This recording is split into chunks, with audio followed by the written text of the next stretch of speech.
Hello everyone, welcome to my channel course और youth mic. तो आज अपने लीड कोड का 1878 करने जा रहे हैं। मीडियम मार्क्ड है। मोटिवेशन क्या है आज का?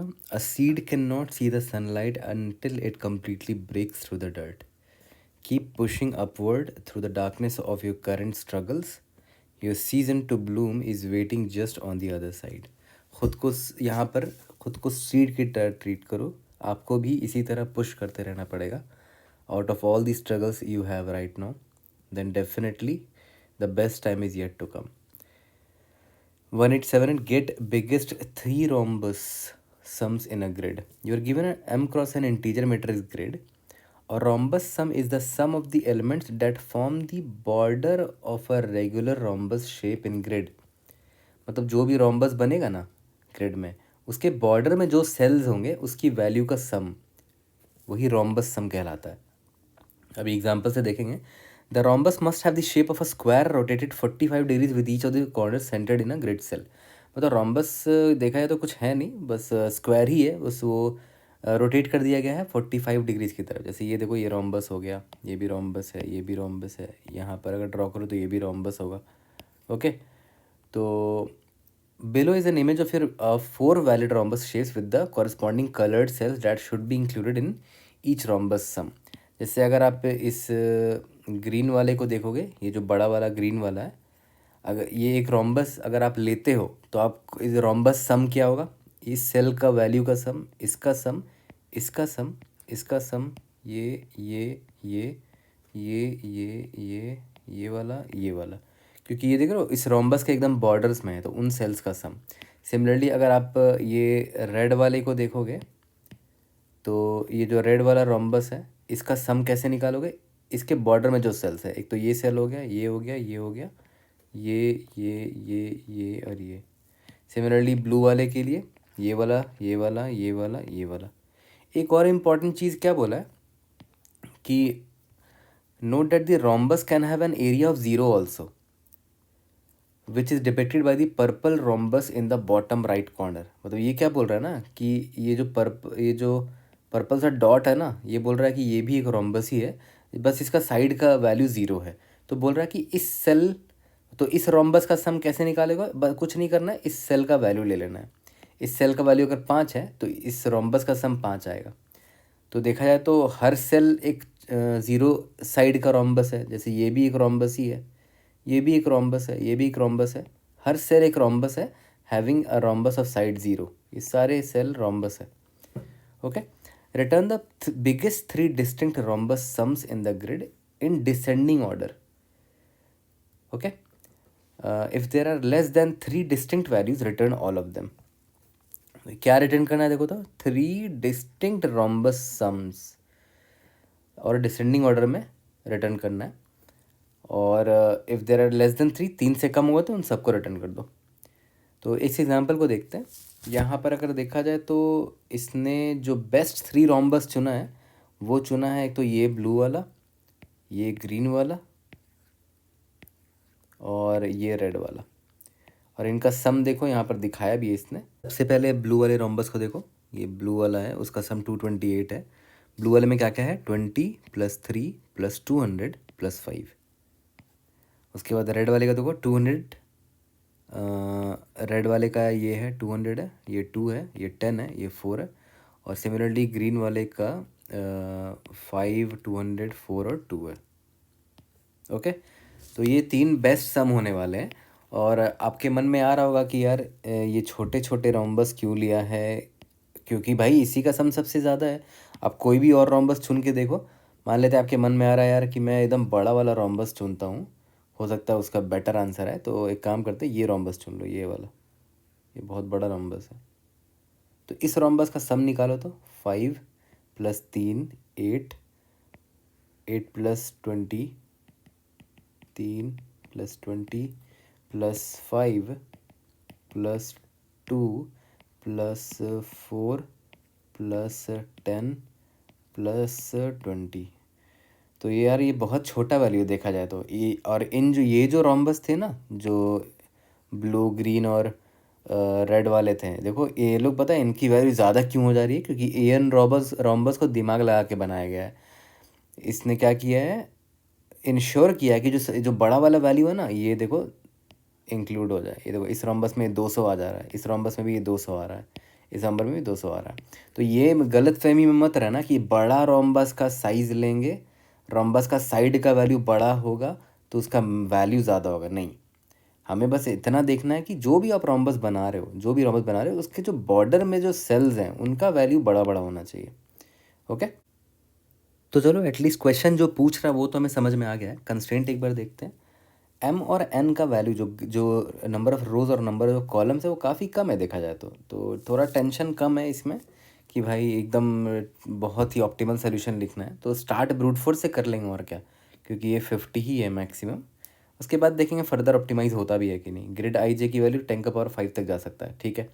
थॉट प्रोसेस देखते हैं। जैसे मैंने एक नॉर्मल सा ग्रिड ले लिया है जहाँ पर नंबर ऑफ़ रोज़ मेरा 6 है और नंबर ऑफ़ कॉलम्स मेरा 5 है। तो देखो एक चीज़ तो समझ में आ गया, ये जो ऊपर एग्जांपल मैंने देखा कि आप इस गलतफहमी में मत रहना कि सबसे बड़ा रोम्बस जो होगा ना वो सबसे बड़ा एरिया देगा। नहीं, उस पर डिपेंड नहीं करता है। आप जो भी रोम्बस बना रहे हो उसके बॉर्डर में जो सेल्स निकल कर आ रहे हैं, ये सेल ये सेल ये सेल ये सेल, या फिर मान लेते हैं आपने एक बड़ा रोम्बस बना लिया, उसके बॉर्डर में जो सेल है उनका सेल का वैल्यू बड़ा होना चाहिए, है ना। तो अब देखो हमारे पास कोई तरीका नहीं है ये पता करना कि मैं किधर रोम्बस बनाऊं। मुझे अल्टीमेटली वर्स्ट केस में क्या करना पड़ेगा कि मैं हर जगह जाऊं। मान लेते हैं मैं इधर आया, फिर मैं एक ये तो ज़ीरो साइड का रोम्बस हो गया, ये खुद एक ज़ीरो साइड का रोम्बस है। फिर मैं देखूंगा कि एक साइड का रोम्बस अगर मैं ऐसे बनाऊं तो मैं देखूंगा कि इससे क्या आंसर आ रहा है। फिर मैं देखूंगा कि इसी सेल से ज़ीरो साइड का रोम्बस मैंने देख लिया, एक साइड का रोम्बस देख लिया, फिर यहाँ से देखता हूँ दो साइड का रोम्बस अगर मैं बनाऊँ तो मुझे क्या आंसर मिलता है। फिर इसी सेल से एग्जैक्टली इसी सेल से मैं और भी बड़ा रोम्बस बनाने की कोशिश करूँगा। हाँ, लेकिन आउट ऑफ बाउंड जाएगा तो नहीं बनाऊँगा, ऑब्वियस सी बात है। बट मेरे पास इसके अलावा कोई चारा नहीं है। कोई स्मार्ट सोल्यूशन कैसे सोचोगे? आपको पता ही नहीं है कि भाई किधर रोम्बस ड्रॉ करना बेस्ट होगा, है ना। जैसे मान लेते हैं यहाँ पर एक बहुत बड़ा वैल्यू है 200 है, और तो आपने कोशिश किया कि आप इसी पॉइंट से सारे रोम्बस बनाओ। एक रोम्बस आपने ये बना लिया, मान लेते हैं दूसरा रोम्बस आपने कुछ ऐसा बना लिया और तीसरा रोम्बस आपने कुछ ऐसा बना लिया। तो आप ये उम्मीद में थे कि हाँ यहाँ पर बीच में जो 200 का वैल्यू है ना, ये सबसे बड़ा वैल्यू था तो ये इंक्लूड हो जाएगा मेरे सम में। बट ऐसा ज़रूरी थोड़ी कि आपको बेस्ट आंसर दे। ऐसा भी तो हो सकता है कि इस 200 को इंक्लूड करने के चक्कर में आपने ये सेल और ये सेल और ये सेल लिया है। मान इनकी वैल्यू अगर बहुत कम होगी तो मान लेते हैं इस सेल का वैल्यू सिर्फ 1 होगा, इस सेल का वैल्यू सिर्फ 1 होगा, इसका भी सिर्फ 1 होगा, इसका भी सिर्फ 1, इसका भी सिर्फ 1, इसका भी सिर्फ 1, इसका भी सिर्फ 1। तो इसके चक्कर में आपने इस 200 को लेने के चक्कर में आपने देखो बाकी जो सेल्स लिए हैं उसकी बहुत कम वैल्यू। और हो सकता है कहीं और अगर आप रोम्बस बनाओ, मान लेते हैं यहाँ बनाओ, तो हो सकता है यहाँ पर आपको 100 मिल जाए, इधर 100 मिल जाए, इधर 100 मिल जाए, यहाँ पर 2, यहाँ पर 1 मिल गया।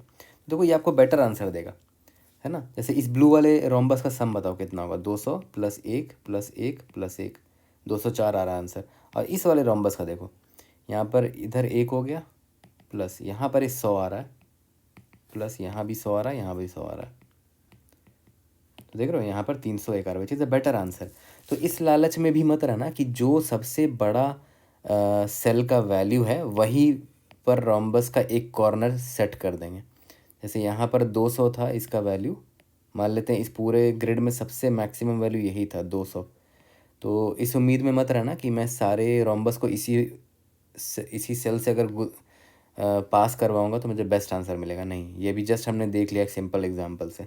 तो मेरे पास एक लास्ट ऑप्शन यही बचता है कि सिंस मुझे पता ही नहीं है कहाँ से बेस्ट रोम्बस मिलेगा, मैं हर सेल से जाके रोम्बस बनाना स्टार्ट कर दूंगा। जैसे मान लेते हैं मैं इस सेल में आया, मैं ये तो ज़ीरो साइड का रोम्बस हो गया, तो side is equal to zero size का रोम्बस मैंने बनाया। तो ऑब्वियसली इस सेल का जो भी वैल्यू होगा, मान लेते हैं इस सेल का वैल्यू x था, तो मेरे लिए आंसर x आया अभी के लिए।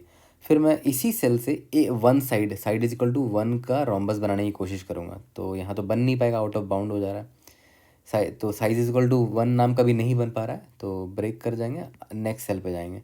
अगर side is equal to 1 side का रोम्बस नहीं बन पा रहा तो 2 साइड का भी कहाँ से बन पाएगा। Let's go to the next cell. फिर यहाँ पर मैंने देखा कि ज़ीरो साइड का रोम्बस अब इस सेल से बनाऊँगा। मान लेते इसकी वैल्यू y थी। फिर वन साइड का रोम्बस बनाऊँगा, इसका मान लेते हैं टोटल सम आया this plus this plus this plus this, मान लेते हैं z आया। ओके, फिर एक तो एक साइड का हो गया। अब मान लेते हैं मैं बोलूँगा दो साइड का बना सकते हैं क्या, एक दो, नहीं बन पा रहा है तो आगे बढ़ जाएंगे। यहाँ पर आते हैं ज़ीरो साइड का रोम्बस, मान लेते हैं ज़ीरो साइड, इस सेल का वैल्यू था a। अब एक चीज़ ध्यान दो, यहाँ पर मैं ये भी इंश्योर करूँगा जो भी मुझे सम निकल कर आ रहा है, रोम्बस सम निकल कर आ रहा है, मुझे टॉप 3 चाहिए और वो लार्जेस्ट चाहिए। तो मैं क्या करूँगा ना, एक सेट ले लूँगा, क्योंकि मुझे यूनिक भी तो चाहिए ना, सारी डिस्टिंक्ट सम्स चाहिए मुझे। तो मैंने एक ऑर्डर्ड सेट ले लिया ताकि मुझे ऑर्डर्ड फैशन में मिल जाए, ताकि मैं टॉप के 3 निकाल सकूँ। तो मैं देखूँगा ना, अच्छा इसका साइज़ देखूँगा कितना हो गया, साइज़ 3 से ज़्यादा हो गया, जबकि मुझे टॉप 3 ही चाहिए, है ना। तो मैं क्या करूँगा ना, सिंस ये ऑर्डर्ड सेट है तो फ्रंट वाला सबसे छोटा वैल्यू होगा ना, तो मैं इसको उसी वक्त पॉप कर दूंगा। क्यों? क्योंकि मुझे हमेशा टॉप 3 चाहिए, तो ये सबसे बड़े वैल्यूज़ होंगे 3 के। तो ये इस सेल से मैंने साइड 0 का रोम्बस देख लिया था, अब साइड 1 का एक रोम्बस देखता हूँ इसी सेल से। इसका सम मान लेते हैं b आया, तो मैंने यहाँ पर b डाला। और सिंस ये ऑर्डर्ड सेट है तो हो सकता है b का वैल्यू छोटा हो, तो अगर b का वैल्यू छोटा हो तो फ्रंट पे आ जाएगा, वो खुद से ऑर्डर हो जाएगा। फिर मैं देखूँगा अच्छा इसका साइज़ 3 से ज़्यादा हो गया, तो मैं इसको पॉप कर दूँगा। हमेशा मुझे टॉप 3 रखना है। तो सेट में रखने का एक फ़ायदा हो रहा है कि मैं क्वेश्चन को जो एक रिक्वायरमेंट है ना कि डिस्टिंक्ट 3 और चाहिए और टॉप 3 चाहिए, तो ऑर्डर्ड सेट में रखने से यही फ़ायदा हो रहा है, डिस्टिंक्ट मिल पा रहा है, और सिंस ये ऑर्डर्ड है तो मुझे टॉप के 3 मिल पाएंगे यहाँ से। फिर साइड इजिकल टू 1 देख लिया हमने इसी सेल से। फिर साइड इजिकल टू 2 का भी, रोम्बस का भी देख लेंगे क्या सम आता है। साइड इजिकल टू 2 रोम्बस ये होगा, इसका सम मान लेते हैं h आया। ओके, फिर साइड इजिकल टू 3 का बन पाएगा क्या, यहाँ से स्टार्ट करूँ तो 1 2 नहीं बन पा रहा है, तो हम नेक्स्ट सेल पे आ जाएंगे, यहाँ पर आ जाएंगे एंड सो ऑन। यहाँ तक समझ में आ गया? तो देखा है, तो मैं क्या कर रहा हूँ, मैं हर एक सेल में जा रहा हूँ i, j, हर एक सेल में जा रहा हूँ, and I am trying every rhombus of side is equal to 0, of side is equal to 1, of side is equal to 2 and so on, जब तक बन पा रहा है। ओके, और हर रोम्बस का मैं सम निकालते चला जा रहा हूँ और देख ले रहा हूँ कि भाई क्या बेस्ट आंसर है। बेस्ट आंसर स्टोर करने के लिए मैंने एक ऑर्डर्ड सेट ले लिया है। तो स्ट्रेट फॉरवर्ड सा अप्रोच ये रहा कि हमारा जो ब्रूट फोर्स होगा, go to every cell and try all possible rhombus of side 0 1 2 3 and so on. इसका मतलब जैसे फॉर एग्जांपल ये मान लेते हैं कि अभी आप यहाँ पर खड़े हो 1, 2 पर, है ना। लेट्स से कि आप i इज इक्वल टू 1 पर हो, j is equal to i is equal to 0 पर हो, j इज इक्वल टू 2 पर हो, 0, 2 पर हो। और मान के चलते हैं आपने डिसाइड किया कि साइड इज इक्वल टू 2 का रोम्बस बनाना चाहते हो आप। ओके, तो आपने ये बनाया, ये बनाया, ये बनाया और ये बनाया। तो एक चीज़ नोटिस करो कि आपको बस ये पता होना चाहिए कि कौन से कोऑर्डिनेट पे हो आप करेंटली, i, j पर हो, और आपको साइड पता होना चाहिए। आप आराम से ये रोम्बस का जो सम है वो निकाल सकते हो। जैसे अभी आप करेंटली i, j पर हो ना, तो अब देखो ध्यान दो, आपको किसका किसका सम चाहिए, आपको इसका सम चाहिए i, j का, उसके बाद आपको इस सेल का सम चाहिए, है ना। ये देखो 1, 1 का चाहिए, उसके बाद 2, 0 का चाहिए, उसके बाद आपको इसका सम चाहिए 3, 1 का, फिर 4, 2 का, फिर 3, 2 का, फिर 2, 4 का, फिर इसका 1, 3 का। ओके, तो सभी का आपको सम मिल जाएगा। अब ये सम निकाले कैसे, तो देखो आपको पता है कि आप स्टार्टिंग में यहाँ पर हो, i, j इधर हो, और आपको साइड ऑलरेडी पता है कि रोम्बस का साइड क्या है। तो देखो साइड कितना है, 2 है ना, तो 2 बार आप लेफ्ट हैंड साइड डायगनली जाओ, एक बार गए तो ये मिला, फिर एक बार और डायगनली लेफ्ट हैंड साइड जाओ तो ये मिला। सिमिलरली इसी सेल से 2 बार डायगनली राइट हैंड साइड जाओ, यहाँ गए तो ये मिला, यहाँ गए तो ये मिला। और डायगनली जाना इज़ वेरी इजी। देखो कैसे, आप आई कॉमा जे पर हो, अगर आपको लेफ्ट हैंड साइड डायगनल जाना है, मतलब आपको इधर जाना है, तो आपको कुछ नहीं करना, i+1 करना पड़ेगा और j-1 करना पड़ेगा, है ना। सिमिलरली फिर लेफ़्ट जाना है तो आई प्लस वापस से i+1 और j-1 वापस से। तो देख रहे हो यहाँ से, अभी आप 0,2 पर हो, यहाँ पर 0,2 पर हो, तो i+1 करोगे तो 1 मिलेगा और 2-1 करोगे तो 1 मिलेगा, यानी कि आप अब यहाँ पर आ गए। फिर इसमें वापस से i+1 करोगे तो 2 मिलेगा और j-1 करोगे तो 0 मिलेगा, तो आप यहाँ पर आ गए, 2,0 पर आ गए। ये हो गया कि लेफ़्ट साइड वाला अगर आपको डायगोनल जाना है। और इसी तरह मान लेते हैं अगर आपको राइट साइड वाला डायगोनल जाना होता, तो देखो i कॉमा जे है, आपको राइट साइड वाला डायगोनल जाना है, तो कुछ नहीं, i+1 j+1 करते चले जाओ, i+1 j+1 and so on. Similarly अगर आपको इस वाले का कोऑर्डिनेट पता चल चुका है, तो इसका भी वही है, राइट हैंड साइड जाना है डायगनली, फिर इसका भी वही है, लेफ्ट हैंड साइड जाना है डायगनली। तो देखा जाए तो अल्टीमेटली आपको क्या पता होना चाहिए। देखो जैसे मान लेते हैं आप जिस भी सेल पर खड़े हो, आप आई कॉमा जे पर खड़े हो, इधर खड़े हो, आई कॉमा जे पर खड़े हो, तो अल्टीमेटली आपको बस जो रोम्बस बनाने वाले हो आप, उसका आपको बस वर्टिसीज का कोऑर्डिनेट चाहिए। तो एक वर्टेक्स तो ये हो गया आई कॉमा जे, दूसरा वर्टेक्स कहाँ पर होगा वो डिपेंड करेगा कि आपने साइड क्या चुना है, रोम्बस का क्या साइड चुना है। तो मान लेते हैं अगर आपने साइड =2 चुना है, तो देखो दूसरा का जो दूसरा जो वर्टेक्स होगा वो यहाँ पर होगा। और ये आप कैसे निकाल सकते हो, आप जिस आई पर खड़े हो उस पर साइड ऐड कर दोगे तो इस वाले वर्टेक्स का रो निकल जाएगा। रो कौन सा है, 2 है। अभी देखो आप 0,2 पर हो ना, यहाँ पे मैं लिख देता हूँ कि अभी आप 0,2 पर हो, यानी कि ये आपका आई है और ये आपका जे है। ओके, तो आई प्लस साइड करने पे आपको क्या मिला, देखो तो 0+2 दैट इज़ 2 मिला, यानी कि देखो ये सेकंड रो है। और जे माइनस साइड करने से कॉलम मिल जाएगा इसका। तो जे मेरा कितना है, 2 है, 2 - 2 = 0, यानी कि 2,0 इस सेल का कोऑर्डिनेट हो गया, 2,0। ओके, सिमिलरली आपको पता करना है इसका, तो वो भी बड़े आसानी से निकाल सकते हो। देखो यहाँ पे मैं दिखा देता हूँ उसको भी। आपको निकालना है, इसका निकालना है ना, और आप करंटली यहाँ पर हो, आई कॉमा जे पर हो। तो देखो आई प्लस साइड करोगे तो क्या होगा, 0+2 दैट इज़ 2, ठीक है, सेकंड रो है ये, कॉलम निकालना है इसका, तो जे प्लस साइड कर दो।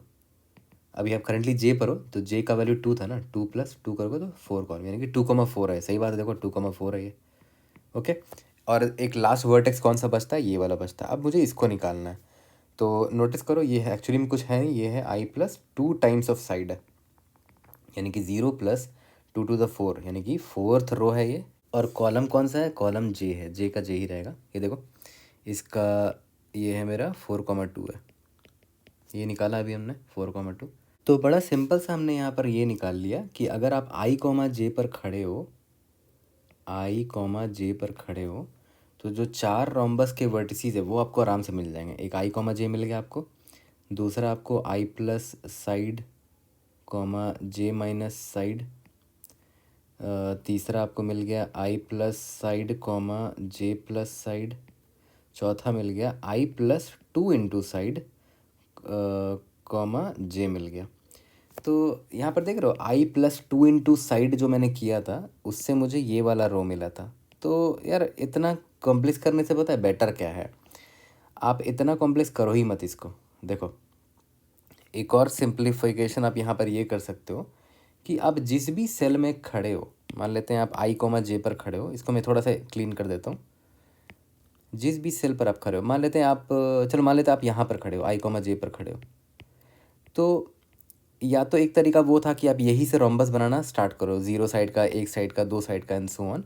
या फिर आप ये मान लो कि जो भी रोम्बस आप बनाने वाले हो उसका ये सेंटर होने वाला है, आई कॉमा जे, उसका ये सेंटर होने वाला है।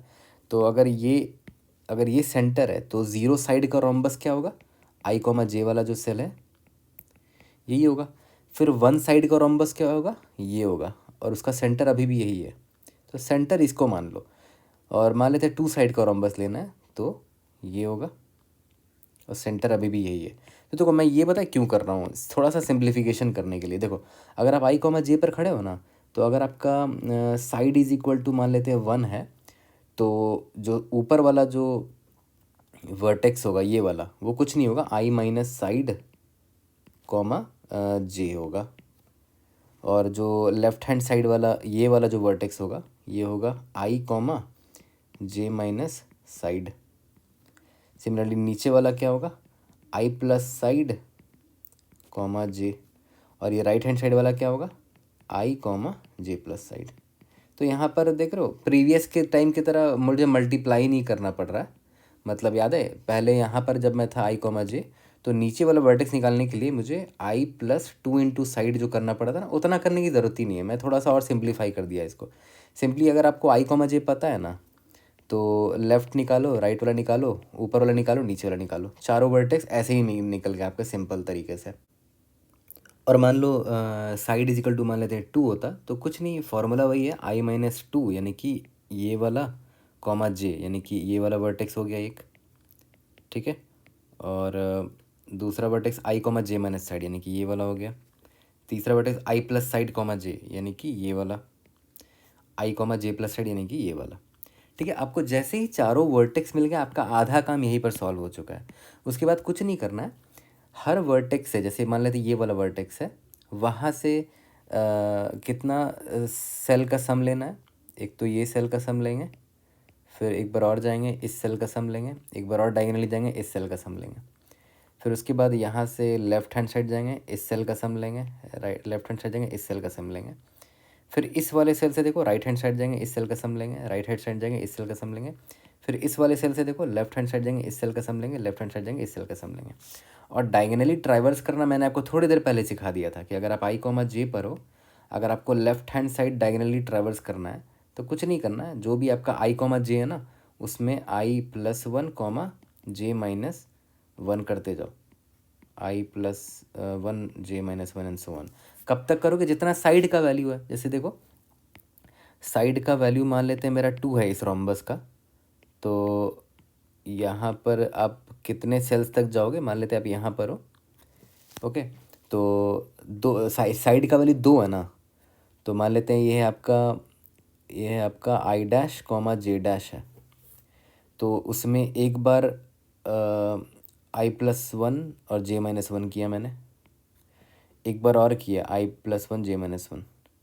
तो कितना बार करना पड़ा, 2 बार करना पड़ा, क्यों, क्योंकि साइड इज इक्वल टू 2 है ना, ओके। सिमिलरली यहाँ पर भी एक बार 2 बार, फिर यहाँ पर भी एक बार 2 बार, यहाँ पर भी एक बार 2 बार। तो ब्रूट फोर्स लिखने के लिए जितना इन्फॉर्मेशन मुझे चाहिए था वो मुझे मिल चुका है। देखो क्या क्या स्टेप्स होगा। सबसे पहला स्टेप ये होगा, गो टू ईच सेल, जो कि मैंने आपको बताया। सेल मान लेते हैं आर कॉमा सी है, मतलब करेंटली आप grid of r comma c पे खड़े हो, ओके। और हर सेल को as a centre of rhombus treat करना है आपको। तो अगर आप आर कॉमा सी पर हो, मान लेते हैं आप आर कॉमा सी पर हो, तो ज़ीरो साइड का रोम्बस, हर साइड का रोम्बस मुझे ट्राई करना है। Side is equal to zero side का रोम्बस क्या होगा, ये खुद आर कॉमा सी वाला जो ग्रिड का वैल्यू होगा वही मेरे सम में ऐड हो जाएगा, grid of r comma c. और अगर मैं side is equal to 1 side का रोम्बस मानूँ, तो अगर मेरा सेंटर आर कॉमा सी था, ये मेरा अगर आर कॉमा सी था, तो side is equal to 1 side का रोम्बस मतलब ये वाला रोम्बस बनेगा। तो इसका कोऑर्डिनेट, इसका कोऑर्डिनेट, इसका कोऑर्डिनेट और इसका कोऑर्डिनेट निकाल लो। तो टॉप वाले का कोऑर्डिनेट क्या होगा, देखो तो आर माइनस जो भी साइड है आपका, ये साइड है ना, r minus side comma column वही रहेगा। इसका लेफ्ट वाले का क्या होगा, r comma column minus side, इसका क्या होगा, r comma column plus side, इसका क्या होगा, r plus side comma c. और अगर यही मेरा साइड इज इक्वल टू 2 होता, तो सेम फॉर्मूला लगता, r minus s comma c, but side का वैल्यू यहाँ पर 1 था, यहाँ पर 2 लग जाएगा। तो देखा है, तो साइड पर भी मुझे फॉर लूप लगाना पड़ेगा कि साइड इज इक्वल टू 0 के लिए ट्राई करो। 0 के लिए ट्राई करने की ज़रूरत भी नहीं है, मुझे पता है कि वही सेल का वैल्यू हो जाएगा, वो मेरा सम में ऐड हो जाएगा।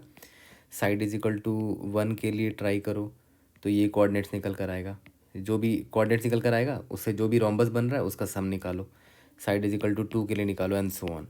तो साइड इज इक्वल टू 2 के लिए मैं छोटा सा एग्जांपल यहाँ पर आपको दिखा देता हूँ कि मान के चलते हैं ये आपका रोम्बस था और आई कॉमा जे यहाँ पर है। इसका कोऑर्डिनेट कौन कौन सा होगा, एक तो ऊपर वाला कोऑर्डिनेट होगा, ऊपर वाला कोऑर्डिनेट कौन सा होगा, r minus s comma c, r minus s, s मेरा साइड है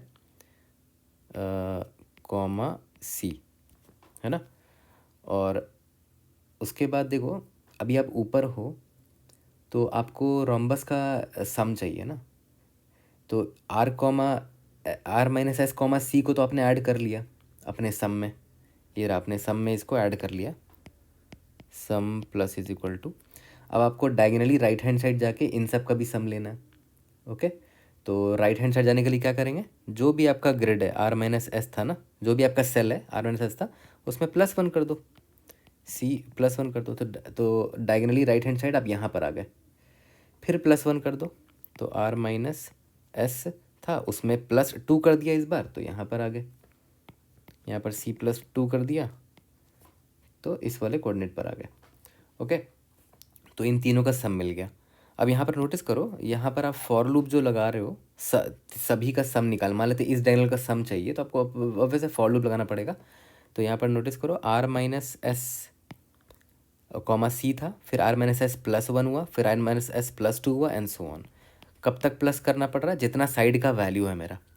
ओके, तो अब देखो ध्यान दो, साइड का वैल्यू 2 था ना, तो आर माइनस एस +2 और सी +2 तक गए हैं, वहाँ तक जाने की ज़रूरत नहीं है, एक पहले तक जाओ। मतलब इसका सम आप इस कोऑर्डिनेट पे थे ना अभी, आप राइट हैंड साइड जाना चाह मतलब इस डायगोनल को आप कवर करना चाहते हैं, तो आपने इसको ऐड किया, सॉरी आपने इसको ऐड किया ये वाला, फिर आपने इसको ऐड किया ये वाला, ये तो ऐड हो ही जाएगा जब आप इस कोऑर्डिनेट पर आओगे और लेफ्ट हैंड साइड वाले डायगोनल को कवर करोगे, तो ये वाला तो एनीवेज कवर हो जाएगा तब, तो अभी इसको ऐड करने की ज़रूरत नहीं है। तो मैं साइड -1 तक ही जाऊँगा, साइड इज इक्वल टू 2 है ना, तो आर माइनस एस कॉमा सी को मैंने ऐड किया अपने सम में, आर माइनस एस +1 सी +1 तक किया ऐड, ठीक है। मतलब जो भी साइड का वैल्यू था 2 था ना, तो साइड -1 तक देखो यहाँ पर मैंने ऐड किया है, ये रहा +1 ये चीज़ समझ में आ गया। आई थिंक बेटर है कि विजुलाइज करो यहाँ से, वहाँ से ज़्यादा समझ में आएगा, उसको समझ के ही मैं ये कोड यहाँ पर लिख पा रहा हूँ, ठीक है। तो से ये तो हो गया कि मैंने इस वाले डायगोनल को कवर कर लिया। अब आते हैं इस वाले डायगोनल को कवर करते हैं, ये वाले डायगोनल को, सॉरी हाँ इस डायगोनल को अब मैं कवर करने जा रहा हूँ। तो पहले तो इसका कोऑर्डिनेट बताओ, इसका कोऑर्डिनेट क्या होगा, sum plus is equal to grid of, उसका कोऑर्डिनेट है आर कॉमा सी पर अगर आप खड़े हो, इसको आर कॉमा सी में बोल दे रहा हूँ, आर कॉमा सी अगर सेंटर है तो उसका कोऑर्डिनेट क्या होगा, आर रो तो वही होगा और कॉलम क्या होगा सी प्लस जो भी साइड है आपका। ओके, अब देखो मुझे इसका कोऑर्डिनेट चाहिए, ये इस डायगोनल का, इस डायगोनल के सेल का कोऑर्डिनेट चाहिए। तो देखो क्या करेंगे, लेफ्ट हैंड साइड जाना है मुझे, तो आर +1 किया, सी प्लस साइड था उसमें -1 किया, क्योंकि देखो r comma c plus s तो उस सेल का कोऑर्डिनेट है। अब उसमें +1 करने पे मैं नीचे वाले रो में आ गया, इस रो में आ गया, और -1 करने पर मैं इस कॉलम पे आ गया, यानी कि अब मैं यहाँ पर आ गया हूँ। देख रहे हो, +1 किया और -1 किया। फिर उसके बाद मान लेते मुझे इस सेल का चाहिए होता, तो एक R+2 करता और C+S -2 करता, तो आप यहाँ पर आ जाते, ठीक है। बट मैंने आपको बात बोला, मैंने अभी थोड़ी देर पहले बताया कि ये वाला तो ऑलरेडी इंक्लूड हो जाएगा जब मैं इस वाले डायगोनल का सम निकालूंगा, तो मैं बस यही तक का सम निकालता हूँ। इसका सम निकल गया, इस वाले का सम निकल गया और इसका सम निकल गया, ये देखो ये वाला और ये वाला, ठीक है। तो इसी तरह फिर आप इस डायगोनल का भी सम निकाल पाओगे, फिर इस डायगोनल का भी सम निकाल पाओगे।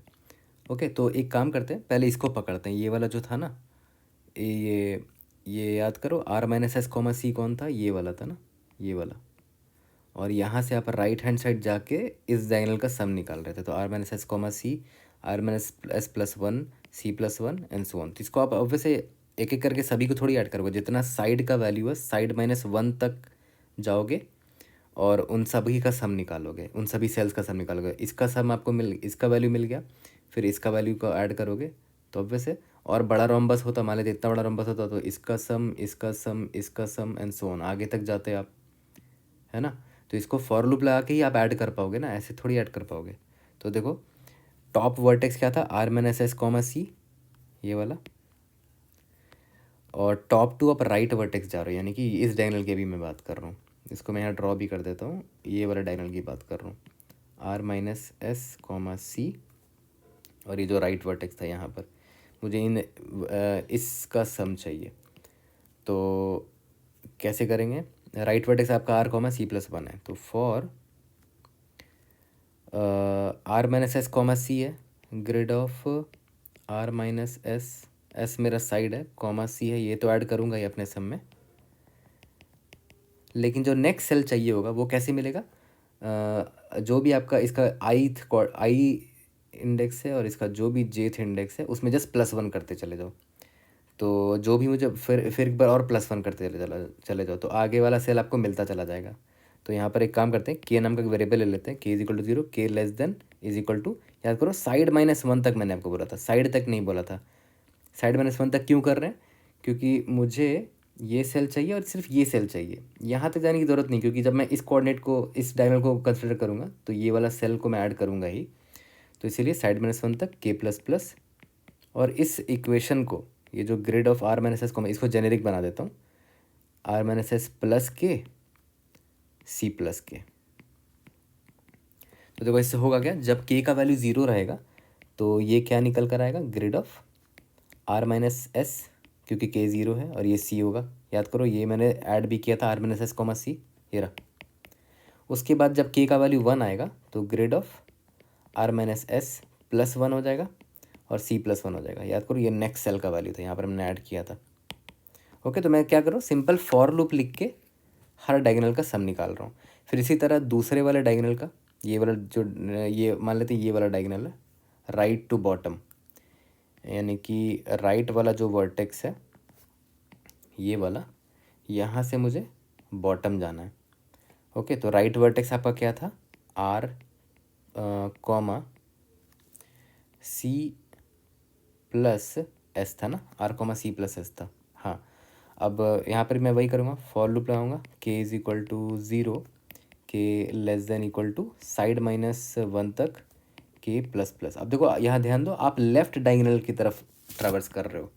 तो अगर मान लेते हैं ये आपका i, j है, तो लेफ्ट ट्रैवर्स करने के लिए क्या करना पड़ेगा, i+1, j-1, यानी कि आपको ith कोऑर्डिनेट में +1 करना होगा, jth कोऑर्डिनेट में -1 करना होगा। तो यहाँ पर sum plus = grid of R, C+S था, लेकिन आपको ट्रैवर्सल भी करना है, बाकी सेल्स की भी वैल्यू चाहिए आपको लेफ्ट हैंड डायगोनल में। तो यहाँ पर क्या करेंगे, +k कर देंगे और यहाँ -k कर देंगे, क्योंकि देखो यहाँ पर i, j से जब आपको लेफ़्ट जाना था तो i में आपने +1 किया और j में -1 किया, और इसी तरह आप i पे +2 करते और j -2 करते तो आप और नीचे वाले में आपको ये वाले का वैल्यू मिलता है एंड सो ऑन। तो यहाँ पर एग्जैक्टली वही हो रहा है। अगर मान लेते हैं k = 0 है तो आपको क्या मिलेगा, ग्रिड ऑफ R मिलेगा, ये मिलेगा आपको C+S। सिमिलरली k = 1 होगा तो ग्रिड ऑफ R+1, यहाँ पर C+S -1। देख रहे हो ये दोनों हमने ऐड भी किया था यहाँ पर, C+S -1, है ना। तो फॉर लूप के ज़रिए हम हर डायगोनल का सम निकाल दे रहे हैं। इसी तरह आप इसका फॉर लूप लिखोगे इस वाले डायगोनल का, फिर इसी तरह इसका फॉर लूप लिखोगे इस वाले डायगोनल का, तो वो तो आप लिख ही सकते हो। बट मैं आपको बताना चाह रहा हूँ एक चीज़, यहाँ नोटिस करो कि जब मैंने ये वाले डायगोनल का सम निकाला था तो इसका फॉर लूप देखो तो k से साइड -1 तक चला था। इस डायगोनल का जब सम निकाला तो ये भी k से साइड -1 तक ही चला। तो देखा है, तो एक ही फॉर लूप के अंदर चारों डायगोनल का सम आप निकाल सकते हो। तो मैं एक ही फॉर लूप लिखूंगा, फॉर अलग अलग फॉर लूप लिखने की ज़रूरत ही नहीं है। k = 0, k <= side -1, k++। तो यहाँ पर बस आपको सम निकाल लेना है सारे सेल्स का, डायगोनल सेल का सम प्लस = पहले मैं उसका लिख लेता हूँ जो मैंने यहाँ लिखा था। पहले वाला फॉर लूप क्या था, top vertex to right vertex तक, तो उसका इक्वेशन क्या था, ये वाला इक्वेशन था, grid of R-S + k, C+k। Grid of r minus s plus k c plus k, ठीक है। सिमिलरली सम प्लस, इसी फॉर लूप में सारे डायगोनल्स का सम निकाल लेंगे, grade of r plus k c plus S minus के एंड सो ऑन, थर्ड वाले डायगोनल का और फोर्थ वाले डायगोनल का इक्वेशन आप आराम से निकाल सकते हो, है ना, क्योंकि आपको पता है ऑलरेडी कि थर्ड वर्टेक्स और फोर्थ वर्टेक्स क्या है, उससे आपको डायगोनल में ट्रावर्सल करने के लिए क्या इक्वेशन लिखना पड़ेगा। Now you can figure it out, इन दोनों का भी ये समझ में आ गया। तो देखा है, तो हमने अपना सोल्यूशन निकाल लिया है। सबसे पहले मैंने क्या बोला कि मैं हर एक रो ये सेल में जाऊंगा, तो r is equal to zero, r is less than number of rows r plus plus. Similarly for column is equal to zero, column is less than n, column plus plus. Okay, उसके बाद मैंने क्या बोला, जिस भी cell में मैं हूँ वहाँ से मैं हर साइड ऑफ रोम्बस ट्राई मारूंगा। तो अगर ज़ीरो साइड का रोम्बस ट्राई मारूंगा तो ग्रिड ऑफ आर कॉमा सी मेरा क्या होगा, खुद में एक सम होगा, क्योंकि ज़ीरो साइड का रोम्बस है ये, ज़ीरो साइड रोम्बस, है ना। और मैंने एक ऑर्डर्ड सेट ले रखा है, तो मैं उसमें ऐड कर दूंगा इस आंसर को, इस सेट में इसको ऐड कर दूंगा, ऐड टू सेट, एक फंक्शन लिख दूंगा। वो फंक्शन क्या करेगा, सेट में ऐड भी करेगा इस grid of r comma column को, और इंश्योर करेगा कि अगर सेट का साइज़ जो है ग्रेटर देन अगर 3 हो जाता है, तो सेट से सबसे छोटा एलिमेंट को रिमूव कर देगा, क्योंकि मुझे टॉप के 3 एलिमेंट्स चाहिए, लार्जेस्ट वाले। तो S T dot erase, front से इरेज करेंगे क्योंकि ये ऑर्डर्ड सेट है, फ्रंट वाला सबसे स्मॉलेस्ट होगा, एस टी डॉट बिगिन को इरेज कर दूंगा, ठीक है। तो ये फंक्शन मेरा कर देगा ऐड सेट। तो मैंने जीरो साइड का रोम्बस ले लिया, अब मुझे साइड इज इक्वल टू 1 का rhombus, side is equal to 2 का रोम्बस एंड सो ऑन, उसका लेना है। तो उसके लिए देखो मैं क्या लिख रहा हूँ यहाँ पर, ध्यान देना, for side is equal to 1, और साइड कहाँ तक जाएगा वो मुझे अभी एक्चुअली में पता नहीं है, बट मुझे इतना पता है कि अगर आर इज इक्वल टू, मुझे आर और कॉलम पता है और मुझे साइड पता है, तो मुझे वर्टेक्स मैं आराम से निकाल सकता हूँ, है ना। तो अगर मैं इसको सेंटर मान लूँ, तो ऊपर वाले का वर्टेक्स, लेफ्ट हैंड साइड वाले का वर्टेक्स, राइट हैंड साइड वाले का वर्टेक्स और बॉटम वाला वर्टेक्स आप आराम से निकाल सकते हो। कैसे निकाल सकते हो, जो जिस रो पर आप खड़े हो उसमें साइड माइनस कर दो, है ना। तो इसका मतलब आप इसको निकालना चाह रहे हो, r minus side comma column, है ना। तो बस इतना इंश्योर कर लो कि आर माइनस साइड जो है वो ग्रेटर देन इक्वल टू 0 होना चाहिए, है ना। एंड आर प्लस साइड जो है, इसका मतलब इसकी बात कर रहा हूँ, आर प्लस साइड ये लेस देन एम होना चाहिए। एंड कॉलम माइनस साइड, यानी कि इस कॉलम की बात कर रहा हूँ, ये ग्रेटर देन इक्वल टू 0 होना चाहिए। एंड कॉलम प्लस साइड, यानी कि इस वाले कॉलम की बात कर रहा हूँ, लेस देन एन होना चाहिए, साइड प्लस प्लस। तो ये वाला फॉर लूप आपको समझ में आ गया होगा कि मैं तब तक ट्राई करूँगा जब तक वैलिड रोम्बस बनता चला जाए। ओके, अब बस इसके अंदर मुझे कुछ नहीं, मुझे साइड पता चल चुका है कि क्या साइड है, मुझे आर कॉमा सी पता है। ओके, तो मैंने कोऑर्डिनेट ऑलरेडी निकालना मुझे आता है, और ये जो फॉर लूप मैंने यहाँ पर लिखा, बस मुझे क्या करना है, इस रोम्बस का सम अब मैं आराम से निकाल सकता हूँ।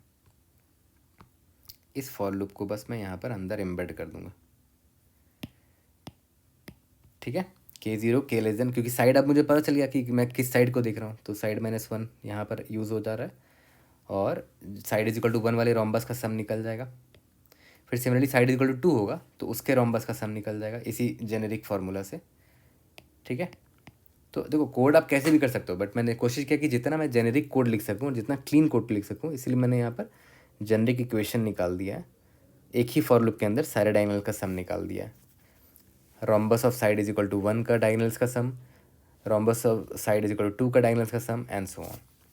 ओके, तो बस इतना ही कोड था इसका। टाइम कॉम्प्लेक्सिटी कितना हो जाएगा, अगर आप नोटिस करो, ओ ऑफ एम क्रॉस एन तो बाहर हो गया इन दोनों का, अंदर यहाँ पर साइड वाला जो फॉर लूप चल रहा है, तो कितना बड़ा साइड हो सकता है रोम्बस का। मान लेते हैं आपका जो ग्रिड है वो एम क्रॉस एन है, तो कितना बड़ा साइड हो सकता है, जितना minimum of m comma n होगा, minimum of m comma n होगा। मिनिमम क्यों ले रहा हूँ, क्योंकि ऑब्वियस सी बात है, ये मान लेते हैं 10 साइड का है और ये है 5 साइड का, तो ऑब्वियस है 10 बाई 10 का तो बनना इम्पॉसिबल है।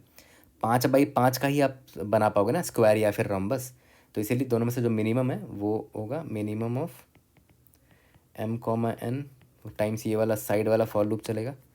और अंदर देखो के इज इक्वल टू 0 से लेकर k less than equal to side -1 तक चल रहा है, तो साइड का वैल्यू इतना जा सकता है, तो अंदर फॉर लूप भी साइड टाइम्स फॉर लूप चल रहा है, यानी कि minimum of m comma n time. तो minimum of m comma n का स्क्वायर ले लेता हूँ यहाँ पर। तो देखो कंस्टेंट हमारा छोटा है, इसलिए ये वाला टेस्ट केस पास हो जाएगा, सॉरी सारे टेस्ट केसेस पास हो जाएंगे, ये सोल्यूशन भी एक्सेप्ट हो जाएगा।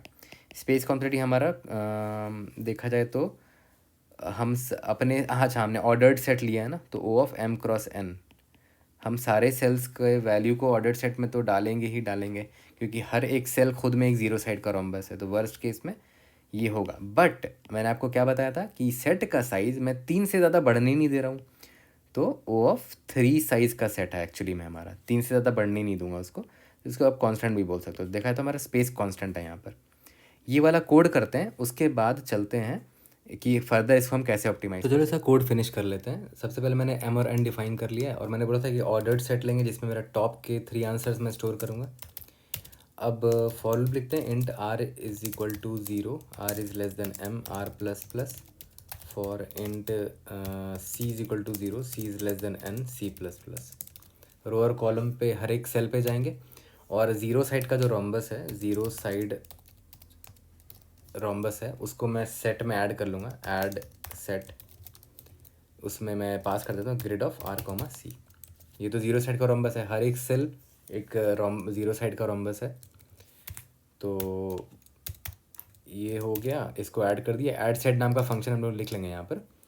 अब मुझे सिंपल फॉर लूप चलाना है, जो बाकी अलग अलग साइड के जो रोम्बस है, side is equal to 1, side is equal to 1 so on, तो उसके लिए फॉर लूप मैंने ये बताया था आपको, साइड इज इक्वल टू 1 और मैंने साइड ये वैलिड होना चाहिए, इतने रोम्बस बन सकते हैं। अब जब रोम्बस का कोऑर्डिनेट्स आपको मिल गया है, तो हर साइड के रोम्बस का डायनल्स का आपको सम चाहिए, तो int sum is equal to 0 ले लेते हैं।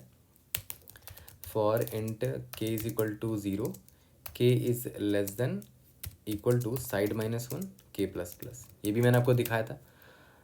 बस कुछ नहीं करना, sum plus is equal to grid of r minus side plus k c plus के। तो देखा है तो इम्प्लीमेंटेशन हैवी प्रॉब्लम है, ये इक्वेशंस ये सब लिखने में थोड़ा टाइम लगेगा, समझने में टाइम लगेगा, बट विजुलाइज कर पाओगे तो लिख दोगे आराम से। Sum plus is equal to grid of r plus k c plus side minus के, ये क्या है, राइट वाला वर्टेक्स से लेके बॉटम वाले वर्टेक्स तक जा रहे हैं। और अब जो दो मिसिंग था वो मैं यहाँ लिख देता हूँ, बट आपका काम है कि आप वो खुद से डिराइव करो, grid of r plus side minus k c minus के। तो ये एक्चुअली में क्या है मैं आपको बता देता हूँ, बॉटम वर्टेक्स टू लेफ्ट वाला जो वर्टेक्स है वहाँ तक जा रहे हैं रोम्बस के। और उसके बाद sum plus is equal to grid of r minus k c minus side plus के। ये आपका क्या हो गया, लेफ्ट वर्टेक्स टू टॉप वाला जो वर्टेक्स है वहाँ तक, वो वाला डायगोनल को कवर कर रहे हैं। तो चारों डायगोनल हमने कवर कर लिया, सम निकाल लिया हमने, और जैसे ही सम निकला, मतलब इस side is equal to 1 side का जो रोम्बस था, side is equal to 1 size का जो रोम्बस था उसका सम निकल गया। अब मुझे ऐड टू सेट करना है इसको, इस सम को हमने डाल दिया। यहाँ तक क्लियर हो गया। और लास्ट में कुछ नहीं करना है, मेरे ऑर्डर्ड सेट में टॉप के 3 एलिमेंट्स होंगे। मान लेते हैं मेरा सेट कुछ ऐसा होगा, 1 मान लेते हैं 2, 5, 7 होगा, टॉप के 3 एलिमेंट्स होंगे इसमें। और मुझे बोला गया कि डिसेंडिंग ऑर्डर में रिटर्न करना है आंसर को, तो मैं डिसेंडिंग ऑर्डर में रिटर्न करूँगा इसको, vector of int r begin कर दूंगा। देखो आर बिगिन मतलब रिवर्स से, यानी कि 7, 5, 2 रिटर्न करना पड़ेगा, S T R and S T. तो ये 7, 5, 2 रिटर्न कर देगा, 7, 5, 2। यहाँ तक क्लियर है। अब बस मुझे ऐड टू सेट वाला फंक्शन लिखना है, तो यहाँ बाहर डिफाइन कर लो, या तो इधर ही मैं एक छोटा सा लैम्डा लिख देता हूँ इसके लिए, auto add set is equal to, यहाँ पर जो मुझे ऐड करना है इंट सम ले लो इसको, यहाँ पर एम% लिख देते हैं, क्योंकि एम% मैं पता है यहाँ क्यों लिख रहा हूँ, ताकि मैं बाहर के वेरिएबल्स को एक्सेस कर सकूँ। तो देखो ये सेट है, तो सेट को मैं यहाँ पर एक्सेस कर पाऊँगा। st.insert, इस सम को यहाँ पर इंसर्ट किया, लेकिन हाँ इफ़ st.size अगर ग्रेटर देन 3 हो गया at any point of time, greater than 3 मैं होने ही नहीं दूंगा उसको, मैं इरेज कर दूंगा बिगिन ऑफ st। फ्रंट से क्यों इरेज कर रहा हूँ, क्योंकि मुझे सबसे स्मॉलेस्ट एलिमेंट को इरेज करना है, बड़े बड़े जो सम होंगे उसको मुझे रखना है। ठीक है, रन करके देखते हैं, ग्रेट, सबमिट करके देखते हैं, ये भी पास हो जाएगा क्योंकि कंस्ट्रेंट छोटा है हमारा। बट इसमें एक छोटा सा ऑप्टिमाइजेशन जो हम कर सकते हैं, we have pass all the cases. अब चलते हैं ऑप्टिमाइजेशन पार्ट पे। तो देखो एक छोटा सा ऑप्टिमाइजेशन पता है क्या कर सकते थे आप, कि एक मैंने बड़ा सा ग्रिड ले लिया है ताकि अच्छे से विजुलाइज हो सके। मान के चलते हैं आप यहाँ पर खड़े थे R, C पे, और आपने एक रोम्बस बनाया था। मान लेते हैं आपका रोम्बस ये था, ठीक है, ये रोम्बस था मान के चलते हैं। और फ्यूचर में मान लेते हैं कि आपने अभी क्या किया होगा, अभी इसका सम लिया होगा, इसका सम लिया होगा, इसका सम लिया होगा, इसका सम लिया होगा, फिर राइट वाले डायगोनल का सम लिया होगा, इसका इसका इसका, फिर लेफ्ट ये वाला डायगोनल का सम लिया होगा, फिर इसका इसका इसका सम लिया होगा। ठीक है, अब मान के चलते हैं फ्यूचर में आप इस सेल में आ गए, मान के चलते हैं, और आपने एक और बड़ा रोम्बस बनाया, मान लेते हैं ये रोम्बस बनाया। ठीक है, आपने कुछ ऐसा रोम्बस बनाया। अब एक चीज़ नोटिस कर रहे हो, अब अभी इस वक्त आप क्या करोगे, वापस से इसका सम लोगे, इसका सम लोगे, इसका लोगे, इसका लोगे, इसका लोगे, इसका इसका इसका इसका इसका इसका इसका इसका। तो देख रहे हो कुछ चीज़ें आप रिपीटेशन कर रहे हो यहाँ पर। आपने इस वाले पार्ट का सम दोबारा निकाला है। आप ऑलरेडी अगर आप कहीं स्टोर कर लेते हैं इस पार्ट का सम, तो आपको ये निकालने की ज़रूरत नहीं पड़ती। जैसे मान लेते हैं, देखा जाए तो एक एरे ही तो है, ये भी तो एक एरे है खुद में, जिसमें इतने सेल्स हैं, 1 2 3 4 5। तो एरे में जब हमें बार बार सम निकालना पड़ता था, मान लेते हैं ये मेरा एरे है, और मान लेते हैं मुझे यहाँ से यहाँ तक का सम चाहिए, फिर मुझे यहाँ से यहाँ तक का सम चाहिए, एंड सो ऑन। तो हम लोग क्या करते थे, अगर मुझे क्विकली सम निकालना है तो इसका क्यूमुलेटिव सम निकाल देते थे। मान लेते 1 2 3 4 5 है, और इसका क्यूमुलेटिव सम निकाल देते थे हम लोग, 1 3 6 10 15। और अगर मुझे अब सम चाहिए इंडेक्स नंबर i से लेकर j तक का, तो हम लोग क्या करते थे, मान लेते हैं i मेरा ये है, j मेरा ये है, तो हम लोग क्या करते थे, सिंपली क्यूमुलेटिव सम जो मेरा होता था, cumulative sum of j minus cumulative sum of i-1। मतलब क्यूमुलेटिव सम ऑफ j मतलब यहाँ से यहाँ तक का सम मिल गया, i-1 मतलब यहाँ से यहाँ तक का सम मिल गया। इन दोनों को माइनस करने पे मुझे इतने का सम मिल जाएगा, है ना। तो क्यूमुलेटिव सम ऑफ जे मतलब जेथ इंडेक्स तक का सम क्या है, 10 है। i-1th इंडेक्स तक का सम क्या है, 1 है। 10 - 1 9 हो गया, और बिल्कुल करेक्ट आंसर निकला। देखो i से j मतलब यहाँ से लेकर यहाँ तक का सम 9 होगा। देख लो यहाँ पर ओरिजिनल एरे में देख लो, 4 3 7 2 9। तो एग्जैक्टली यहाँ पर भी हम वही करेंगे ना। अगर मेरे पास ऑलरेडी क्यूमुलेटिव सम होता इन डायगोनल्स का, तो मुझे बार बार सम निकालने की ज़रूरत ही नहीं पड़ती। मैं सिंपली क्या करता, जिस वर्टेक्स से लेकर जिस वर्टेक्स तक का मुझे सम निकालना है, जैसे यहाँ पर कैसे है, जैसे यहाँ पर मुझे इंडेक्स i से लेकर j तक का सम निकालना था, और यहाँ पर मुझे क्या करना होता था, एक गिवन वर्टेक्स से लेकर किसी दूसरे वर्टेक्स तक का सम निकालना होता है। तो यहाँ पर मैं एग्जैक्टली क्यूमुलेटिव सम वाला कंसेप्ट लगा लूँगा। मान लेते मुझे यहाँ से लेकर इस वर्टेक्स तक का ऐसे सम चाहिए, तो मैं क्या करूँगा, ये मान लेते हैं मुझे इस डायगोनल का सम मेरे पास ऑलरेडी है, मान के चलते हैं क्यूमुलेटिव सम मैंने ऐसे निकाल रखा है, सभी का क्यूमुलेटिव सम ऐसे इस डायरेक्शन में निकाल रखा है। तो अगर मेरे पास ये सम ऑलरेडी है, ये वाला सम, तो मैं क्या करूँगा, मैं बोलूँगा कि यार यहाँ से यहाँ तक का, सॉरी ग्रीन पेन से देखना, यहाँ से यहाँ तक का सम दे दो, और यहाँ से यहाँ तक का इससे जस्ट पहले तक का सम दे दो। दोनों में से माइनस करोगे, यहाँ से यहाँ तक का सम दे दो, दोनों इन दोनों को माइनस करोगे तो इतने तक का सम मिल जाएगा ना। ठीक है, तो देखा जाए तो प्योर विजुअलाइजेशन वाला प्रॉब्लम है। ठीक है, तो ये क्यूमुलेटिव सम मैंने निकाल लिया होगा ऑलरेडी इन वाले डायगोनल्स का, top right to bottom left वाले डायगोनल्स का।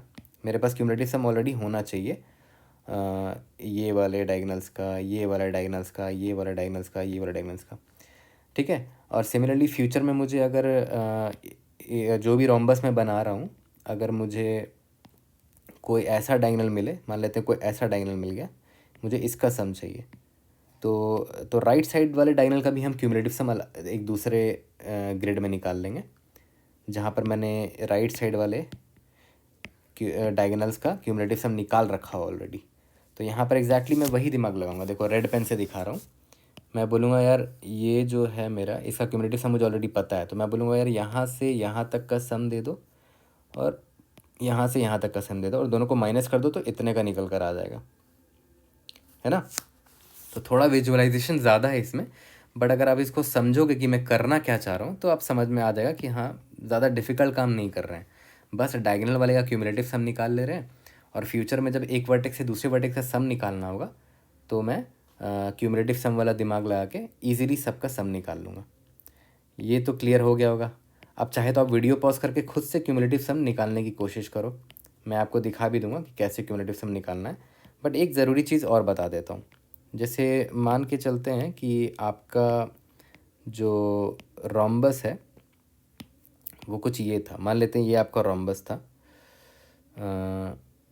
ये आपका मान लेते हैं रोम्बस है। अब देखो क्यूमुलेटिव सम की मदद से आपने इन सेल्स का सम निकाल लिया होगा, ये वाले का, ये वाले का, ये वाले का, ये वाले का। फिर क्यूमुलेटिव सम की मदद से आपने इस सेल्स का सम निकाल लिया होगा, इसका, इसका, इसका, इसका। क्यूमुलेटिव सम से आपने इसका सम निकाल लिया होगा, इसका, इसका, इसका, इसका, फिर इसका, इसका, इसका, इसका। तो एक चीज़ नोटिस करो ना, जो वर्टेक्स वाले सेल्स हैं ना वो डबल काउंट हो जा रहे हैं। देखो मैं फिर से दिखा देता हूँ, इसको मैं थोड़ा सा क्लीन कर देता हूँ। जो वर्टेक्स वाले सेल है ना एक्चुअली में आप उसको डबल काउंट कर दे रहे हो, क्योंकि देखो जैसे मान लेते जब आप इसका सम निकाल रहे थे तो क्यूमुलेटिव सम की मदद से आपको इसका भी मिल जा रहा है, इसका भी, इसका भी, इसका ही मिल जा रहा है। फिर जब आप इसका सम निकालोगे क्यूमुलेटिव सम का तो आपको इसका भी मिल जाएगा, इसका भी मिल जाएगा, इसका भी, इसका भी। तो देखो ये डबल काउंट हो गया। फिर सिमिलरली जब इसका निकालोगे तो ये तो ये देखो ये वाला डबल काउंट हो गया।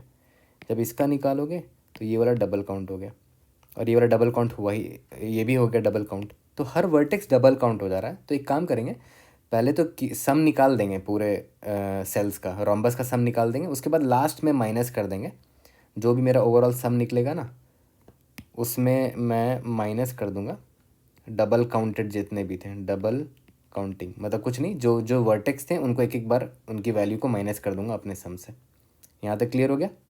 तो बस मैं आपको दिखा देता हूँ क्यूमुलेटिव डायगोनल सम कैसे निकालना है। तो इसीलिए इस प्रॉब्लम में मैंने इतना टाइम स्पेंड किया, क्योंकि ये जो चीज़ है क्यूमुलेटिव डायगोनल सम, ये और भी बहुत सारे प्रॉब्लम में आपको काम में आएगा। ठीक है, तो पहले एक काम करते हैं, एक क्यूमुलेटिव डायगोनल सम ले लेंगे, D1 नाम दे देते हैं इसका। इसमें क्या करते हैं, इसमें राइट डायगोनल्स का सम स्टोर कर लेंगे। जो भी मेरा ओरिजिनल ग्रिड होगा, एक ग्रिड है उसके जो राइट डायगोनल्स होंगे, है ना ऐसे, तो ये लेफ़्ट से राइट जाने वाले डायगोनल्स होंगे, उसका सम ले लेंगे इस D1 में। एक और ले लेंगे यहाँ पर, इसका नाम D2 दे देंगे, वो इस डायगोनल का सम स्टोर करेगा अपने ग्रिड का। तो मैं एक का दिखा देता हूँ। जैसे मान लेते हैं आपको ग्रिड इसका ये निकालना है, तो खुद सोचो जब आपको सम निकालना होगा तो स्टार्टिंग में सबकी वैल्यू ज़ीरो होगी, है ना। और मान लेते हैं आपको इसका सम चाहिए, तो अभी तक जितना सम आपको मिल चुका है, जितना भी सम आपको मिल चुका है उसमें बस ऐड कर देना है कि इस सेल में ग्रिड का वैल्यू क्या था। मतलब D1 ऑफ I कॉमा जे का वैल्यू क्या होगा। मान लेते हैं ये ith रो है और jth कॉलम है, I कॉमा जे का वैल्यू क्या होगा इस ग्रिड में, जो वैल्यू है ओरिजिनल ग्रिड में, grid of I comma J plus just previously, क्योंकि देखो मैं इसका क्यूमुलेटिव सम निकाल रहा हूँ, ऐसे निकाल रहा हूँ सम, इस एरो में जा रहा है, तो जस्ट प्रीवियस वाले का जो भी सम था आपको इसका निकालना है, तो जस्ट प्रीवियस वाले तक का जितना सम था वो ऐड करना पड़ेगा। यानी कि D1 ऑफ I -1 कॉमा जे -1, है ना। जस्ट प्रीवियस वाला सेल ये होगा ना, I-1 J-1। ओके, बट हाँ यहाँ पर चेक कर लेना कि I-1 J-1 वैलिड होना चाहिए, आउट ऑफ बाउंड नहीं होना चाहिए। सिमिलरली ये D2 के लिए ये मैं ये वाला डायगोनल का सम निकाल रहा हूँ। ठीक है, तो कोई भी मान लेते हैं D2 ऑफ अगर I कॉमा जे अगर आपको चाहिए तो उसमें ग्रिड ऑफ आई कॉमा जे तो ऐड होगा ही होगा, प्लस प्रीवियस सेल, जैसे मान लेते ये है तो डायगोनली इसका प्रीवियस सेल ये वाला होगा, क्योंकि हम ऐसे का सम निकाल रहे हैं। तो अगर ये आई कॉमा जे है तो प्रीवियस सेल क्या होगा, D1 ऑफ प्रीवियस सेल होगा मेरा आई -1 कॉमा जे +1 होगा ना, क्योंकि देखो जस्ट प्रीवियस वाला सेल का कॉलम, ये अगर जे है ये आई है तो प्रीवियस वाला सेल का इसका कॉलम J+1 होगा और I-1 होगा इसका। तो यहाँ पर मैंने वही किया I-1 J+1। तो यही दो रिलेशन ढूंढ के मैं दो क्यूमुलेटिव सम डायगोनल सम निकाल लूँगा, एक इस डायरेक्शन वाला और एक इस डायरेक्शन वाला, और इसका यूज़ करके मैं आराम से, मुझे बस कोई भी रोम्बस मिल जाए, मान लेते ये रोम्बस है, इसका कोऑर्डिनेट ये है, इसका कोऑर्डिनेट ये है, इसका कोऑर्डिनेट ये है, कोऑर्डिनेट ये है, कोऑर्डिनेट मिल गया तो कोई दिक्कत नहीं है, ये कोऑर्डिनेट मिल गया और ये कोऑर्डिनेट मान लेते मिल गया, तो लेफ़्ट ये वाले डायगोनल क्यूमुलेटिव सम जिसका डायरेक्शन ये था उसकी मदद से मैं इसका सम निकाल लूँगा। कैसे निकालूंगा, इतने तक का सम और इतने तक का सम माइनस कर दूंगा तो इतने का सम मिल जाएगा, है ना। सिमिलरली यहाँ पर इतने तक का सम और इतने तक का सम माइनस करेंगे तो इसका सम निकल जाएगा। सिमिलरली इस वाले डायगोनल की मदद से इतने तक का सम और इतने तक का सम माइनस करेंगे तो इसका निकल जाएगा, एंड सो ऑन। ठीक है, यहाँ तक क्लियर। तो अभी कोड करेंगे तो मैं दिखा दूंगा आपको, बट कुछ नहीं, मैं सिंपल क्यूमुलेटिव सम वाला दिमाग यहाँ पर लगा रहा हूँ। कोड देख के और भी क्लियर हो जाएगा। चलो कोड करते हैं फिर इसको फिनिश। तो ऑप्टिमल अप्रोच का भी आप कोड कर लेते हैं। तो मैंने क्या बोला कि दो वेक्टर ले लेते हैं जिसमें क्यूमुलेटिव सम स्टोर करेंगे डायगोनली अपने ग्रिड का। तो एक मैंने देखो ये वाला ले लिया, टुवर्ड्स राइट जाने वाला डायगोनल जिसका नाम D1 दिया है, टुवर्ड्स लेफ्ट जाने वाला डायगोनल जिसका मैंने नाम D2 दिया है। दोनों को हमें पॉपुलेट करना है। तो यहाँ पर फॉर लूप लिख लेते हैं, I = 0 m, J = 0 J n। Simply मुझे यहाँ पर क्या करना है, D1 of I, J will be equal to grid of I, J plus D1 of I-1 J -1। लेकिन यहाँ पर चेक कर लेना D1 ऑफ I-1 J -1 से पहले कि I-1 J -1 वैलिड होना चाहिए। I-1 must be greater than equal to 0 and J -1 must be greater than equal to 0। ठीक है, तो यहाँ पर अब ऐड कर सकते हैं D1 of I, J plus is equal to D1 of I-1 J -1। ये हो गया मेरा टूवर्ड्स राइट जाने वाला जो डायगोनल था। सिमिलरली एक और फॉर लूप लिख लेते हैं D2 को पॉपुलेट करने के लिए। इसको यहाँ पर क्या होगा, D2 of I, J will be equal to grid of I, J add तो कर दिया, but if I-1 must be greater than equal to 0 and J+1 must be less than n, तभी मैं ये कर पाऊँगा D2 ऑफ I, J में plus is equal to D2 of just previous वाला सेल क्या होगा, I-1 J+1। ओके, तो ये मैंने पॉपुलेट कर दिया अपने क्यूमुलेटिव डायगोनल सम वाले को ग्रिड में। बाकी सब कुछ सेम है। देखो ये वाला ऐड सेट वाला फंक्शन हमने लिखा था प्रीवियस अप्रोच में, ये भी सेम रहेगा, और ये R, C तो चलेगा ही चलेगा मेरा। फिर मेरा ये साइड वाला फॉर लूप तो चलेगा ही चलेगा। अब मुझे ये वाला फॉर लूप नहीं चलाना पड़ रहा है क्योंकि मैं कांस्टेंट टाइम में सम निकाल सकता हूँ हर डायगोनल का। ओके, तो मैं इस फॉर लूप को देखो मैंने हटा दिया है। सम इज इक्वल टू 0 का वेरिएबल लिया। अब मैं एक काम करता हूँ, सारे वर्टेक्स का कोऑर्डिनेट्स निकाल लेते हैं। Top underscore R will be equal to R minus side comma top underscore column will be equal to C। याद करो ये क्या था, ये टॉप वर्टेक्स है मेरा रोम्बस का। इसी तरह बाकी भी निकाल लेते हैं। Int right underscore R will be equal to, row तो सेम रहेगा, राइट अंडरस्कोर कॉलम क्या होगा, C प्लस साइड होगा। ये मेरा राइट वाला वर्टेक्स है, right vertex. Similarly int bottom वाले वर्टेक्स का रो क्या होगा, ये होगा R प्लस साइड होगा, और बॉटम वाले का कॉलम क्या होगा, कॉलम सेम कॉलम होगा। इंट लेफ़्ट वाले वर्टेक्स का रो क्या होगा, R होगा, और लेफ़्ट वाले वर्टेक्स का कॉलम क्या होगा, C माइनस साइड होगा। ओके, तो मैंने सारे वर्टेक्स का कोऑर्डिनेट निकाल लिया है। अब बस मुझे सम चाहिए, तो sum plus is equal to, अब देखो ध्यान देना मैं लिखते जा रहा हूँ, top vertex to right vertex, है ना, इस वाले डायगोनल का सम निकालने जा रहा हूँ। तो sum will be equal to towards right वाला डायगोनल है ये, तो मैं D1 का इस्तेमाल करूँगा। D1 वाला जो मेरा क्यूमुलेटिव सम था, D1 ऑफ राइट वाला जो वर्टेक्स है, राइट वर्टेक्स क्या था, right underscore R, right underscore C, इसमें माइनस कर देंगे D1 ऑफ जो टॉप वाला है, top underscore R minus 1, top underscore C minus 1। Okay, but यहाँ इंश्योर करना है कि आर top underscore R minus 1, top underscore C minus 1 valid होना चाहिए। तो यहाँ पर सिंपल सा मैं एक चेक लगा लेता हूँ, if top underscore R minus 1 must be greater than equal to 0 होना चाहिए and top underscore C minus 1 must be greater than equal to 0 होना चाहिए, तभी मैं ये निकाल पाऊँगा। तो ये देख रहे हो, मैं क्यूमुलेटिव सम लगा के मैंने कॉन्स्टेंट टाइम में top vertex to right vertex का क्यूमुलेटिव सम निकाल लिया।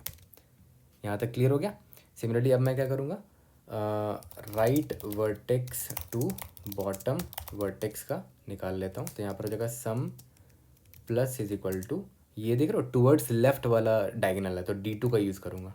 D2 बॉटम वाले का क्या था, bottom underscore R, bottom underscore C minus जो राइट वाला था आपका D2 of right underscore row minus 1, right underscore column plus 1, है ना। जस्ट प्रीवियस का सेल ऐसे ही निकालते हो टूवर्ड्स लेफ्ट वाले डायगोनल के लिए, बट हाँ यहाँ पर भी एग्जैक्टली हम वही चेक लगाएंगे,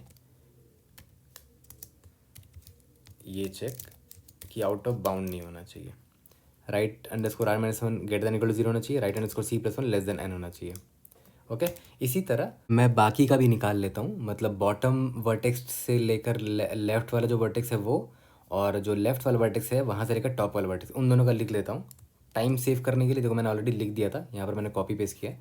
अच्छा, यहाँ पर सम माइनस भी तो करना है ना, क्योंकि क्यूमुलेटिव सम निकाल रहा हो। यहाँ पर सम प्लस किया, दूसरे इंडेक्स का सम माइनस किया, तो क्यूमुलेटिव निकल गया। लेकिन मैंने आपको बताया था कि डबल काउंटिंग हो रहा है, जो वर्टेक्स को है ना दो दो बार कर रहे हैं। Remove double counting of vertices sum, तो sum minus is equal to grid of top underscore R, top underscore C, ये वाला एक वर्टेक्स था। Sum minus is equal to grid of right underscore R, right underscore C, sum minus is equal to grid of bottom underscore R, bottom underscore C, sum minus is equal to grid of left underscore R, left underscore C। 4 vertex है, चारों का सम, चारों double counting हो रहे थे तो उनको मैंने हटा दिया, बाकी सब कुछ सेम रहेगा। ओके, एक बार रन करके देखते हैं। तो we have improved our solution. See you in the next video. Thank you.